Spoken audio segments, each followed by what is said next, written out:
Maharashtra state board जिसमें book keeping and accountancy subject है, इस सब्जेक्ट में जिस स्टूडेंट ने सारे प्रैक्टिकल सब में आउट ऑफ मार्क्स पाया था, आज हम उस स्टूडेंट का आंसर शीट यहां देखने वाले हैं। सर्टिफाइड कॉपी जो हमने बोर्ड एग्जाम से मंगवाया था, जो आपका एग्जाम 7 मार्च 2024 में हुआ था, मतलब मार्च 24 रिसेंट वाला पेपर ही है जो मैं आज आपको दिखाने जा रहा हूं।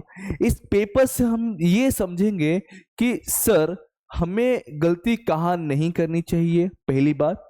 दूसरी बात, हम आउट ऑफ कैसे स्कोर कर सकते हैं। And third thing and most important thing जो काफी मिथ है आप लोग के माइंड में, कि हम साइड या कॉलम यूज कर सकते हैं। क्या हमें पूरा क्वेश्चन लिखना होता है ऑब्जेक्टिव में सर? क्या सर हम पहले क्वेश्चन 7 अटेंड कर सकते हैं क्या? तो ये सारे क्वेश्चंस का डाउट जो भी है आपका, आज हम क्लियर कर देंगे इस वीडियो में। बस आपको वीडियो को स्टार्ट टू एंड तक इतना छोटी छोटी चीजें बताऊंगा मैं इसके अंदर आपको, जो आपके लिए बहुत हेल्पफुल रहेगा आउट ऑफ सिक्योर करने के लिए भी और पास होने के लिए भी। इस बच्चे ने, अगर आप ध्यान दोगे, सब कुछ सही किया, बट फिर भी इसको 80 में से 79 मिला है और सारे प्रैक्टिकल सब में उसका आउट ऑफ है। जस्ट उसने एक ऑब्जेक्टिव में गड़बड़ कर दिया, जिसके वजह से उसका 1 मार्क चला गया और 100 आउट ऑफ 100 मार्क्स मिलने जाए उसको 99 आउट ऑफ 100 मिला था। इसका वीडियो भी हमारे इसी चैनल पे या फिर दूसरे चैनल पे हमारे वीडियो अवेलेबल रहेंगे कि किस बच्चे को कहाँ से गलती उसने की। तो उसका हमने खुद इंटरव्यू लिया था, उसे बताया था उसने गलती कहाँ की है, कहाँ नहीं की है, कैसे उसने अटेंड किया, कितने मिनट में पेपर कंप्लीट हुआ, सब कुछ। हमने इससे पहले भी पेपर कौन से सम कितने मिनट में करनी चाहिए, कौन से पेपर करनी चाहिए, हमने एक सब कुछ प्रॉपरली वीडियो बना के आपको इसी चैनल प्रोवाइड करवा दिया। अगर आपने देखा नहीं तो जाइए और जल्द से देख लीजिए। अच्छा, तो आते हम यहाँ पे हमारे आंसर की के ऊपर। सबसे पहले आप ध्यान दोगे तो इस बच्चे ने ऑब्जेक्टिव स्टार्ट किया है और कहीं भी क्वेश्चन नहीं लिखा है। आपको ये पता होना चाहिए कि जब रीराइट द क्वेश्चन बोले, उसी वक्त आपको क्वेश्चन अगेन लिखना होता है विथ योर आंसर, और अदरवाइज आपको क्वेश्चन लिखने की जरूरत ही नहीं है ऑब्जेक्टिव के अंदर। इस बात को समझिए student. One word true false या ट्रू फॉल्स विथ रीजन या one sentence, in that we don't have to require write down the question again। आपको सिर्फ वहां पे क्वेश्चन नंबर लिख करके आपको आपका आंसर लिखना होता है। देखिए, आप क्वेश्चन नंबर यहाँ या दोनों जगह आप लिख सकते हो, कोई भी प्रॉब्लम नहीं है, जैसे इस बच्चे ने लिखा हुआ है। और सीधे उसने क्वेश्चन 1 का ए का पहला आंसर क्या है, दूसरा आंसर क्या है, तीसरा आंसर क्या है, चौथा आंसर क्या है, पांचवा आंसर क्या लिख दिया।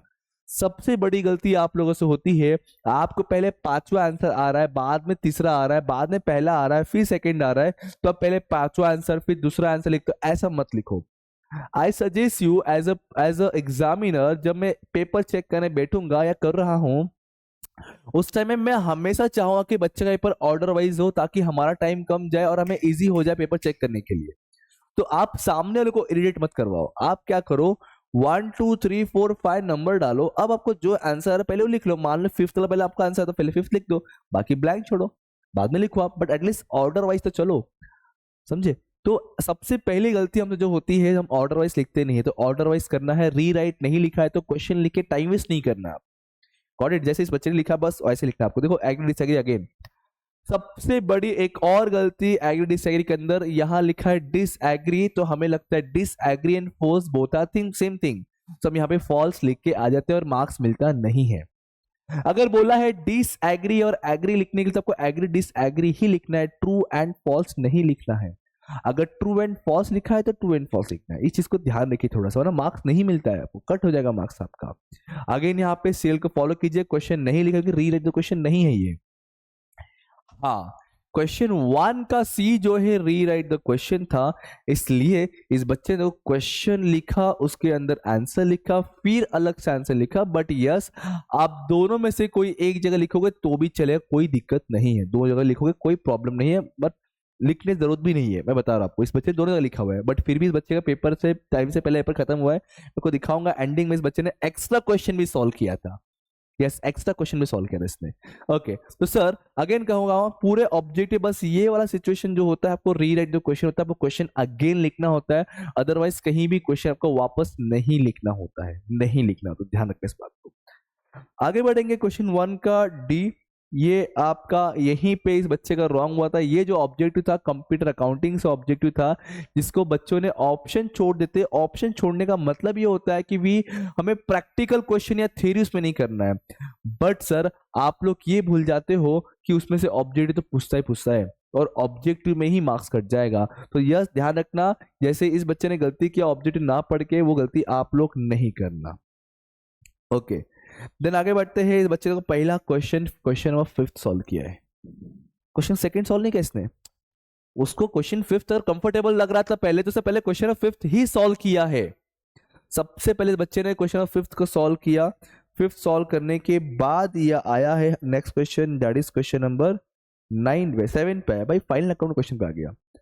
अब सर हम कॉलम यूज कर सकते साइड का? हाँ जी, आप बीके में साइड के कॉलम्स यूज कर सकते हो, बट हाँ थोड़ा सा स्पेस रखो हमें मार्क्स देने के लिए, क्योंकि जब हम साइन करें यहाँ मार्क्स देने के लिए हमारे पास यहाँ स्पेस होना चाहिए।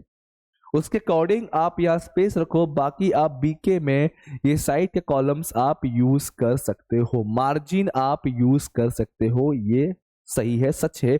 आपके सामने आंसर शीट है जो कहता है कि साइड का मार्जिन यूज करने से मार्क्स नहीं मिलता। उसको पेपर दिखा देना, उसको वीडियो फॉरवर्ड कर देना कि भाई देख ले ये आंसर की है, ये आंसर की बोल रही है, आंसर शीट है जो पेपर चेक हुआ है बोर्ड एग्जाम में, उसको मार्क्स मिला है, आउट ऑफ मार्क्स मिला है। डेबिट क्रेडिट लिखना भूलना नहीं है, कॉमा मार्च 31 ये सारी चीजें लिखना भूलना नहीं है। इन्हीं चीजों में आउट ऑफ मार्क्स मिलते वक्त मार्क्स कट जाते हैं हमारे। तो ये था हमारा फाइनल अकाउंट क्वेश्चन नंबर 7 वाला। सर जब आगे बढ़ते हैं तो बैलेंस शीट को जब टैली किया जाए नीचे डबल अंडरलाइन दिया जाए, इसका बहुत ध्यान रखना आप लोग। अब अगेन इस बच्चे ने क्वेश्चन नंबर उठाया, कौन सा वर्किंग वाला किया इस बच्चे ने, उसके बाद क्वेश्चन 6 किया। क्वेश्चन 6 किया भाई ने, मस्त है। मतलब जो जो क्वेश्चन पहले आ रहा है वो क्वेश्चन करते गया, जो नहीं आ रहा, जो डाउटफुल है, जो डिफिकल्टीज लग रहा है, जिसमें कंफ्यूजन लग रहा है, उसको बाद में किया। और अदरवाइज मैंने कहा भी था आपको, आप स्टार्टिंग में फाइनल अकाउंट और एनपीओ के फॉर्मेट रेडी कर दो, क्योंकि पूरे सिलेबस में 2 टॉपिक ऐसे जिसके फॉर्मेट फिक्स है, जिसके टाइप ऑफ सम्स फिक्स है। यस और नो? अगेन देखो इस भाई ने साइड के मार्जिन यूज किया और साइड में स्पेस छोड़ा है, जिस मैंने कहा आपको, ठीक है। फिर यहाँ पे बहुत लोग कहते हैं इसको सर्कल नहीं करने का मार्क्स नहीं मिलता। अरे मूर्ख इंसान, देख सामने सर्कल भी क्या मार्क्स भी मिला है, कुछ फर्क नहीं पड़ा। सर्कल नहीं करोगे तो भी कोई डिफिकल्टीज नहीं है, करोगे तो भी कोई प्रॉब्लम नहीं है।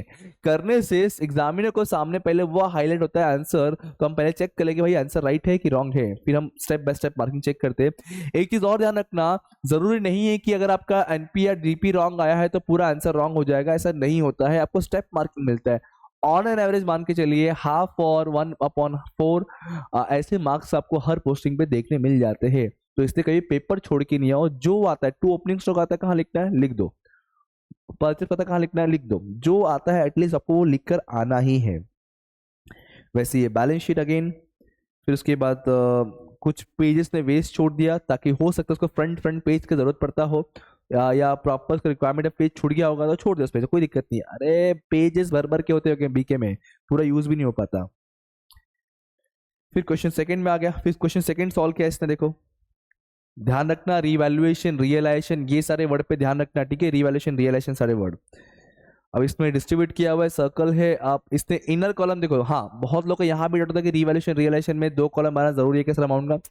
इट डिपेंड ऑन यू कि आप कैसे प्रेजेंट करते हैं। इसने देखो जैसे हम नॉर्मल क्लासरूम में सॉल्व करते हैं, इस बच्चे ने वैसे सॉल्व किया हुआ है जैसे मैं करवाता हूँ।